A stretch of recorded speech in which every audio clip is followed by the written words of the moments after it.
सच की आवाज़ सबीना के साथ में आप सभी का बहुत बहुत बहुत स्वागत है। हर बार एक नए मुद्दे के साथ हम आते हैं, एक ऐसा मुद्दा जिसके बारे में मौजूद हमारे ख़ास अतिथि, विशेष मेहमान आप तक उस मुद्दे से जुड़ी पूरी जानकारी पहुंचाते हैं, चाहे वो धर्म हो, राजनीति हो, खेल जगत हो, मनोरंजन जगत हो या वो सामाजिक मुद्दे जिनका आप तक पहुँचना ज़रूरी है।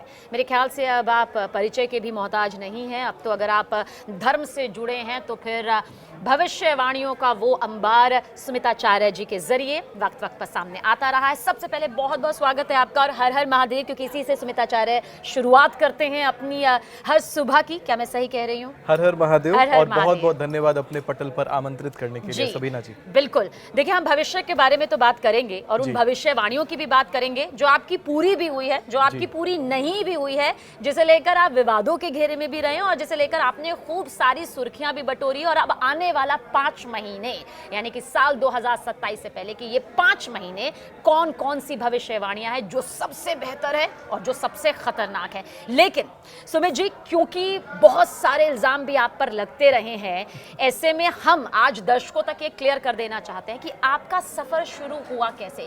क्योंकि बहुत सारे लोगों का मानना है कि सुमिताचार्य जी अचानक से धर्म की दुनिया में आ गए और धार्मिक तौर पर भविष्यवाणियों का ये पूरा अंबार लगा दिया। आपकी जुबानी आप हमारे दर्शकों को बताइए, आपका सफर कैसे शुरू हुआ, कहां से शुरू हुआ, क्या चुनौतियां रही और क्यों धर्म ही? देखिए, ब्राह्मण परिवार से हूँ मैं और विज्ञान में मेरी अहम रुचि हमेशा से रही है। अच्छा। बचपन में मेरे नाना जी ने मेरी कुंडली का निर्माण जब किया तो उन्होंने लिखा था कि ये ज्योतिषी बनेगा। ये आपके नाना जी ने मेरे नाना जी ने लिखा अच्छा, था। मतलब मेरे आपका अपने परिवार नाना भी धर्म से पूरी तरह से जुड़ा रहा है। हाँ, ब्राह्मण परिवार में जन्म हुआ है तो वो तो होना ही है। अच्छा। लेकिन मेरे नाना जी जो अपने नाना है उनका तो पहले देहात्याग हो गया था। नाना जी के जो चचेरे भाई थे उन्होंने बहुत बड़े ज्योतिषाचार्य वो रहे हैं। हाँ जी। उन्होंने लिखा था ज्योतिषाचार्य बनेगा और मैं इस पर इंटरेस्टेड नहीं था, मेरा कोई मन नहीं था, क्योंकि मैं तो साइंस में बड़ा नाम कमा रहा था। आपने देखा होगा कि 18 की उम्र में 28 आविष्कार मेरे आर्टिकल्स आते थे।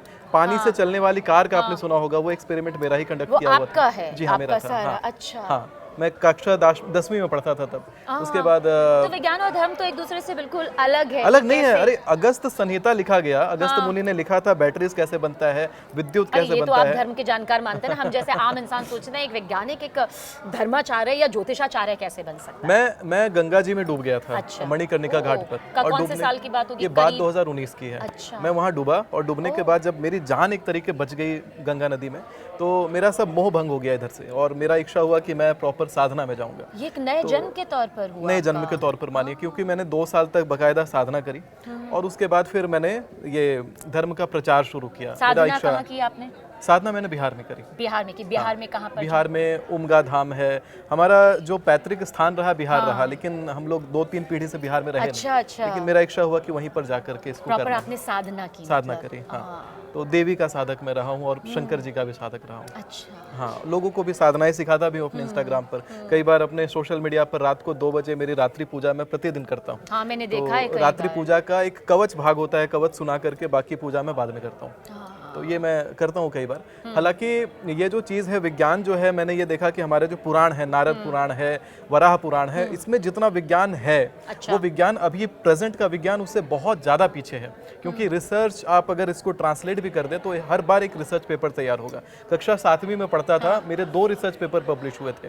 एक आपका यूरोप में हुआ और एक न्यूयॉर्क में हुआ था। वो रिसर्च पेपर था कि लाइट की स्पीड कांस्टेंट क्यों रहती है।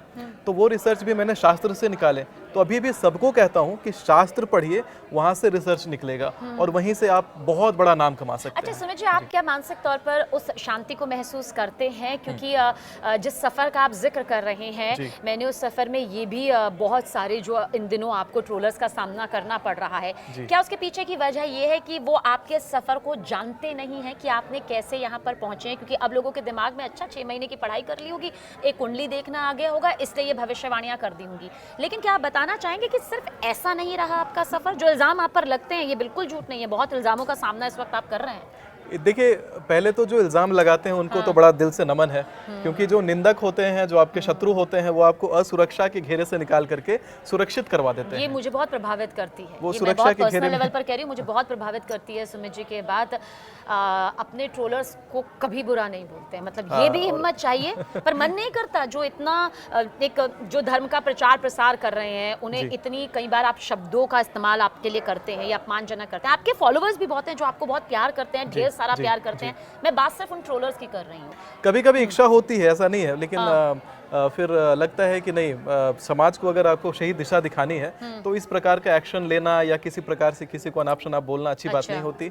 आप एक ओहदे पे बैठे हैं जहां आप संसार को सिखा रहे हैं कि आप शांति का संदेश लीजिए, फिर ब्राह्मण, ज्योतिषाचार्य और इस तरह के ट्रॉलर आपस में लड़ने लग जाएं तो समाज को कोई दिशा नहीं मिलेगी, समाज दिशाहीन होकर के अव्यवस्थित हो जाएगी।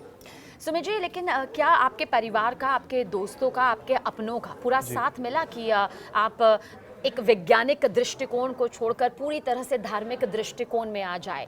मतलब क्या सिर्फ वो एक हादसा कहिए, घटना कहिए या एक बदलाव कहिए, उसने आपको कह दिया कि आपको एक नई जिंदगी मिली और आप इसमें आ गए? सबीना जी देखिए, जब आप नेशनली वायरल हो जाते हैं साइंस में, क्योंकि मैं फ्रंट पेज पे मेरे बड़े बड़े आर्टिकल्स आते थे, तो परिवार का, रिलेटिव्स का तो एक अलग ही इंटरेस्ट आ जाता है, कुछ और होता है। लेकिन जैसे ही मैंने धर्म का रास्ता चुना था तो पहले तो मुझे एक चीज मिली, बॉयकॉट। मतलब सब रिलेटिव्स ने बॉयकॉट करा, सब ने बॉयकॉट करा, फैमिली ने बॉयकॉट ही नहीं है ज्योतिषाचार्य। नहीं, मुझे बॉयकॉट करा कि तुम अब आ गए हो जिस लाइन में, अब तुम बॉयकॉट मतलब छोड़ दो। मैंने घर ही छोड़ दिया था 2 साल के लिए। बेहतरीन कर रहे थे। पर 2 साल तक मैंने घर छोड़ दिया अपना।